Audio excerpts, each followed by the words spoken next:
علی مەحموود 10 ساڵە فەرمانبەری گرێبەستە لە نەخۆشخانەی هیوا و خێزاندارە. ساڵانێکی زۆرە چاوەڕوانی ئەوە دەکات بکرێت بە هەمیشەیی و بێزارە لە بەڵێنە بێکردارەکانی حکومەت. ئەو دەڵێت فەرمانبەری گرێبەست هەیە ئێستا بکرێت بە هەمیشەیی یەکسەر خانە نشین دەکرێت. ئەمە کەی دادپەروەریە؟ وڵای ئەمە فەرمانبەری گرێبەست یەک داواکاریمان هەیە، ئەویش ئەوەی بە هەمیشەبوونی فەرمانبەری گرێبەستە وەک ئەوەی کە لە پێشترا کراوە. لە ڕاستیە ئێمە چەند جارێکە کۆبوونەوەمان هەبووە، چەند جاری خۆپیشاندانمان هەبووە، خۆپیشاندانێکی هێمنانە لە ڕاستیە بۆی بکرێن بە هەمیشەیی و بە هەمیشەبوونیش بە مافی سەرەتایی خۆمان نێزانین. چونکم من وەکو خۆم 2014 گرێبەستم، هاوڕێیانم لە ڕەنگە لە 12 و 13 و ئاوا لەوان و گرێبەستم. بەبەستەکەی من تەنها وەنیە وەزارەتی تەندروستی بکرێ بە هەمیشەیی.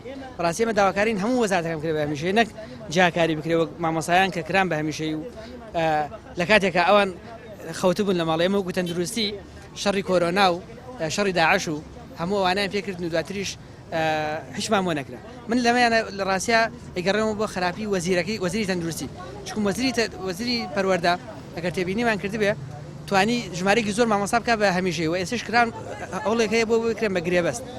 ئێمەی وەزارەتی تەندروستی لە 2012 و 13 تەندروستی گرێبەستی هەیە، هەتا ئێستا یەک نەفەرمان لێ نەبووە بە هەمیشەیی. لە پێناو بە هەمیشەییکردنیان بەشێک لە نوێنەری فەرمانبەرانی گرێبەست لە سلێمانی گربوونەوەیەکی ناڕەزاییان لە بەردەم بینای پارێزگای سلێمانی ئەنجامدا و داوا دەکەن بکرێن بە هەمیشەیی.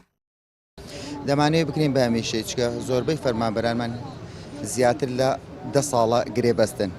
بە تایبەتی لەم کاتەیە کە دامەزراندنیش نییە، بەڵام دامەزراندن لە توێژەکانی تر هەر هەبوو بۆ منە سێکتەری سەربازی دامەزراندن نەوەستاوە. فەرمانبەری گرێبەست بە بەردەوامی دامەزراندنی بۆ کراوە. بۆیە ئێمە ئەمانەوێت بکرێن بە فەرمانبەری هەمیشەیی، ئەوەش حەقی مەشروعی یاسایی خۆمانە. لەبەرەوەی ئەگەر فەرمانبەرانی گرێبەست نەبن لە دایرەکاندا بەڕاستی پێ بڵێم زۆربەی داوایرە حکومیەکان پەچیان نەکەوێت. وە زۆرینەی فەرمانگەکانیشمان پڕ کردوتەوانێ. ئێستا ئێمە حالیان ئیمڕۆ بە نوێنەری فەرمانگەکان هەر فەرمانگەیەک و نوێنەرێکمان هاتووە. من حالیان بە نوێنەری بەڕێوەبەتی ڕۆشنبیری و هونەر هاتووم.